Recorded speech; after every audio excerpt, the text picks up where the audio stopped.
네, 안녕하십니까. 에너지 IT 회사 식스티헤르츠 대표 김종규입니다. 저희는 재생에너지 발전소나 전기차 같은 친환경 분산 전원을 IT 기술로 관리하는 가상 발전소를 만드는 회사입니다. 그리고 기업들을 대상으로 에너지 전환 서비스, 아리백 서비스도 하고 있습니다.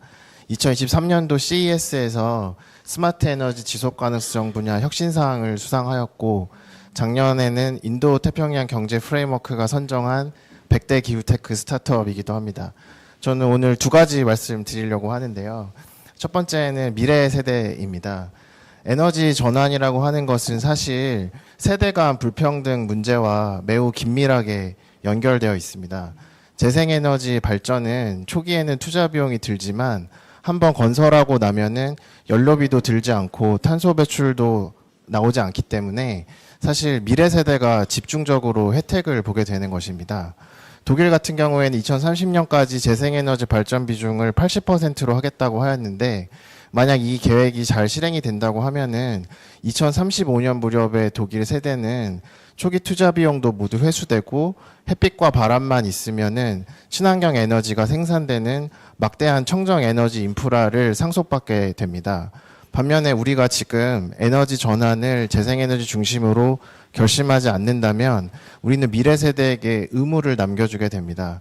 탄소 감축을 매우 빨리 해야 하는 의무, 그리고 폐기물을 안전하고 저렴하고 매우 장기간 보관해야 되는 의무 같은 것들을 남겨주게 되는 것입니다. 그래서 미래 세대를 진정으로 생각하는 정치인은 재생에너지 확대를 얘기할 수밖에 없다. 저는 그렇게 생각합니다. 후보님께서는 꾸준히 재생에너지 중요성을 말씀해 주셨는데 앞으로도 계속 그렇게 해주셨으면 좋겠다 말씀을 드리고 싶습니다. 두 번째로는 창업가 모드입니다. 최근에 실리콘밸리에서 회자된 키워드 중에 하나로 창업가 모드라는 것이 있습니다. 이것은 관리자형 CEO하고 창업가형 CEO가 생각하는 것, 행동하는 것이 많이 다르다는 점에서 착안된 것인데요. 사실 정치인도 제가 보기에는 관리자형 정치인과 창업가형 정치인이 구분되는 것 같습니다. 작금의 여러 가지 위기 상황을 극복하기 위해서는 또 대전환의 시기에 필요한 리더십은 창업가형 정치인이라고 생각을 하고, 제가 후보님께서 성남시장 그리고 지사님 때 하셨던 일들을 보니까 관리자는 아니신 것 같더라고요. 그래서 앞으로도 계속 그렇게 해주셨으면 좋겠다 말씀을 드리고 싶습니다. 마지막으로 아까 말씀해 주셨지만 여기 있는 대표님들은 소셜 벤처를 운영하는 대표님들입니다. 저희는 사회적 가치, 경제적 가치를 동시에 추구하는 것을 목표로 기업을 운영하고 있는데, 사실 먹사니즘과 잘사니즘을 얘기하신 대표님의 생각과도 맞닿는 부분이 있다고 생각합니다. 제가 책을 보니까 위대한 개츠비 작가가 이런 말을 했더라고요. 두 가지 상반되는 생각을 가슴에 품고 정상적으로 기능하면 위대한 사람이 된다. 그래서 제가 말을 조심해야 되기 때문에 우리 후보님께서 위대한 정치인 되셨으면 좋겠습니다. 감사합니다. 네, 후보님 너무 멋있는 말씀을 해주셨는데요. 네. 두 가지 생각을 품고 있을 때 잘하면 위대한 게 지비가 될 수도 있는데 잘못하면 큰일 날 수가 있습니다.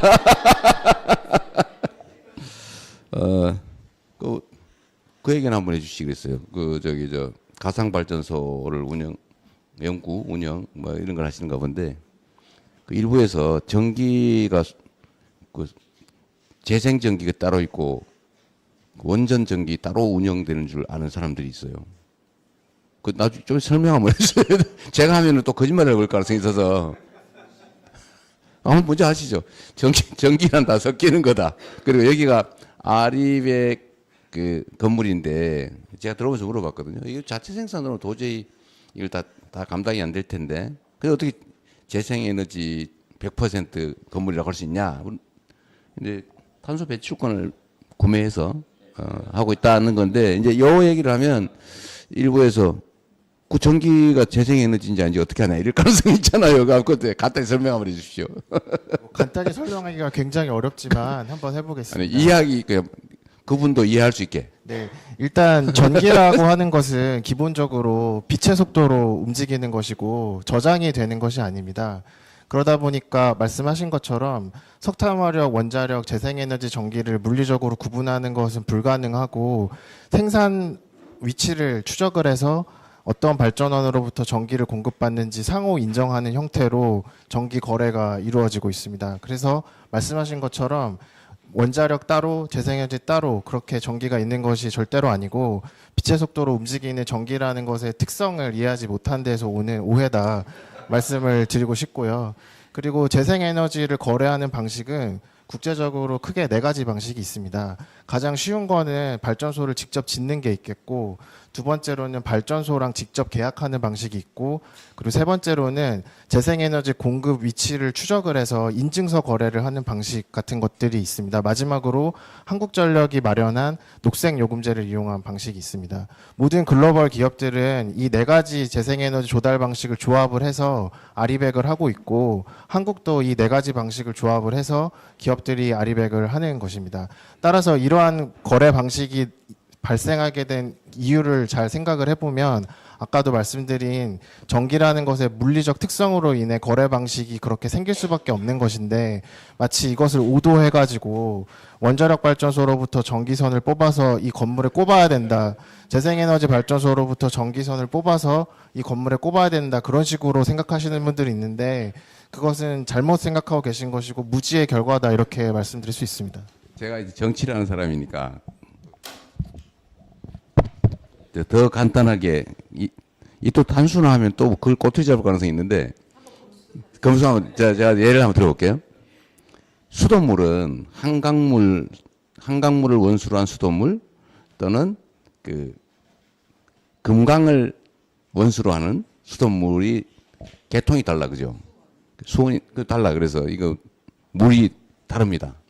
근데 전기는 섞여버리, 생산하는 순간에 전력선에 인입되는 순간에 다 똑같은 전기가 돼버리죠. 구분이 안 되기 때문에 아까 말씀하신 대로 대한민국의 재생에너지가 9%가 생산이 된다. 그럼 9% 분량만큼을 거래하는 거죠. 양으로 하는데 추상적이죠, 그러니까. 그래서 그거를 그 중에 9% 중에 내가 1%를 쓰겠다고 하면 그 추가 비용을 주고 그걸 쓰는 걸로 치는 거죠. 예. 근데 그게 꼭 그 재생에너지 라인이 별도 있는 건 아니에요, 그죠? 맞습니다. 저희가 아까 그 언급하신 4개 중에 세 번째 방법으로 특정한 곳에서 나온 재생에너지를 구매한다라는 조건으로 산 건데요. 저희는 제주 한전 전선이 들어오는 맞습니다. 예. 어쨌든 그걸 좀 이해하라고 한번 해봤고요. 가상 발전소도 사실은 이해를 잘 못하는 경우가 있는데, 그것도 아주 간단하게 대중이 이해할 수 있게. 이게 사실은 재생에너지 사회에 제일 중요한 게 그 에너지 저장 시스템하고 가상 발전소잖아요. 이 두 가지가 핵심인데 간단하게 알아들을 수 있게 아무 설명 한번 해주세요. 네, 기존의 석탄화력이나 원자력 중심의 세상에서는 큰 발전소가 몇 개 있는 상황이라고 말씀드릴 수 있는데, 재생에너지나 전기차 같은 것들이 중심이 되는 세상에서는 작은 발전소가 굉장히 많이 있게 됩니다. 그래서 이것들을 효율적으로 관리하기 위해서 IT 기술을 활용을 해서 이 발전소들을 연결하고 관리하는 기술들이 나오게 되는데, 이것이 가상 발전소라고 하고, 이 가상 발전소는 작은 발전소들을 모아서 발전량도 예측해주고 에너지도 저장해주고 그런 서비스를 하는 업으로 해외에서는 굉장히 유망한 사업 분야로 발전하고 있습니다. 따라서 에너지 전환 과정에서 발생하는 여러 가지 문제들은 기술로 극복할 수 있고, 선진국에서는 그런 사례들이 이미 있는데 너무 두려워할 것이 아니라 저희가 더 빨리 전환을 가속화해야 된다 생각하고 있습니다.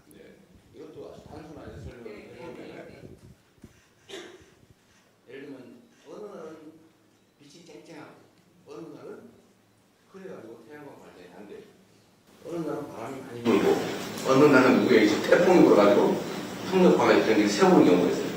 이게 쭉 한단 말이에요.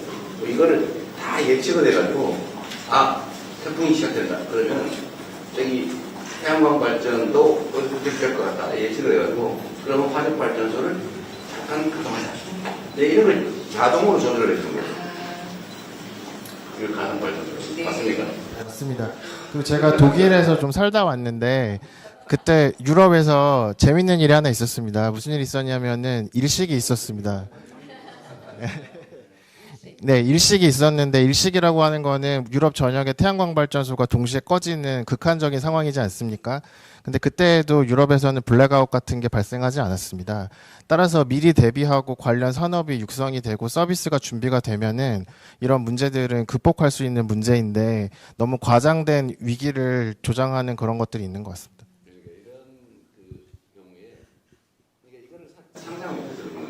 전국의 모든 이 에너지원을 다 전국의 모든 전기 배터리를 쓰는 자동차 이것도 맨날 빼쓰기만 하지만 갑자기 전국의 전기가 확 줄어들면 전기 가격이 확 올라갈 거 아니에요? 그러면 충전되어 있던 내 차의 전기를 팔 수가 있죠. 꽂아가지고 비싸게. 지금 전에는 200원에 내가 충전했지만 400원에 팔 수 있는 상황이 되면 그 400원을 파는 거죠. 근데 이게 한 대면은 말이 안 되지만 이게 수백만 대가 다 연결이 돼 있으면 그 순간에 충전하고 있거나 놀고 있는 전기차에서 뽑아서 파는 시스템이 자동으로 만들어지는 그런 거를 가상 발전소에서 통제하는 거죠. 이걸 모르는 사람들이 있어서 제가 얘기하는 거예요. 네. 맞아. 네. 간단하게 앞으로 안 하겠습니다. 네. 10길 안 빠지고. 알겠습니다. 아까 얘기를 근데 하겠습니다. 재밌었습니다. 일타 강사 자, 같으셨어요. 네.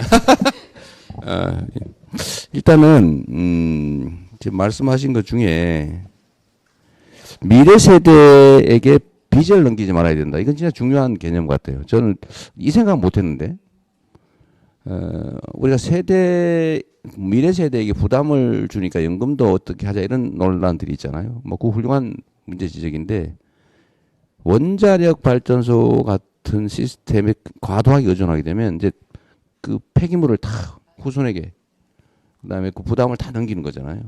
근데 말씀하신 것처럼 태양광 발전이나 재생 발전을 하면 몇 년 지나면 다 원가를 회수하고 나중에는 부담을 전혀 전가하지 않을 수 있다. 그러니까 미래에게 떠넘기지 말아야 된다. 그 말씀이신 것 같아요. 관점이 아주 좋으신 것 같습니다. 창업자, 관리자 모두는 이것도 재밌는 발언 같아요. 좋은 생각이시고요. 정치인들한테 이게 진짜 필요합니다. 관리는 행정가들이 하면 되거든요. 근데 정치를 하는 사람들이 자기가 행정가를 변모해버리는 경우가 있어요. 특히 대통령, 시장 이런 사람들은 원래는 행정가가 되면 안 되거든요. 행정가를 지휘하는 창업자형 이렇게 돼야 되죠. 근데 최고의 행정가가 돼버리면 발전이 없죠. 좋은 생각이십니다. 좀 노력할게요.